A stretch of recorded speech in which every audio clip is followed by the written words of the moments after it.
fait partie de notre quotidien. Et pourtant, nous ignorons beaucoup de choses à son sujet.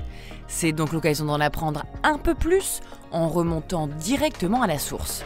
Et en parlant de la source, si on s'intéressait au delta de l'Aa, territoire du Dunkerquois et du Calaisis. La première question que l'on peut se poser, d'où provient l'eau que je consomme ? Chose surprenante, ce territoire proche de la mer et riche d'un réseau hydrographique dense, les Watringues, est pauvre en eau potable. 60% de l'eau consommée sur le territoire du delta de l'Aa est importée des régions voisines. Saint-Omer pour le Dunkerquois et Guînes pour le Calaisis. Et si l'eau est gratuite, pourquoi dois-je payer une facture ? En effet, elle est gratuite, mais pour qu'elle puisse arriver jusqu'à notre robinet, plusieurs étapes coûteuses sont nécessaires. Il faut d'abord l'acheminer puis la traiter afin qu'elle soit potable.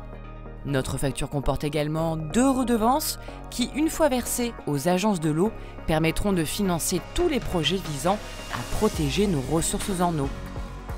Justement, dans quel état sont-elles ? Le territoire du delta de l'Aa est riche en eau de surface, mais de nombreux facteurs influent sur sa qualité. L'eutrophisation, c'est-à-dire la dégradation de l'environnement aquatique, la présence d'herbicides et de mercure. À cela s'ajoute une grande densité de population, une très forte activité économique et une production agricole intense qui rendent médiocre la qualité de ces ressources en eau. Comment notre territoire est-il protégé ? C'est par une série d'objectifs et de mesures établis par le SDAGE, schéma directeur d'aménagement et de gestion des eaux, que le territoire du delta de l'Aa est protégé.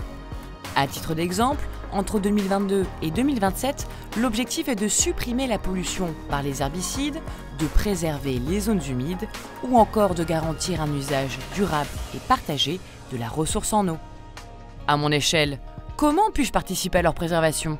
Chacun de nous peut contribuer à améliorer la qualité de l'eau, en veillant tout simplement à l'économiser ou en évitant de rejeter des produits toxiques dans notre évier. Vous pouvez d'ailleurs retrouver une multitude d'exemples et de bons tuyaux sur le site agissonspourleau.fr. Alors rejoignez-nous, likez, partagez et ensemble agissons pour protéger nos ressources en eau.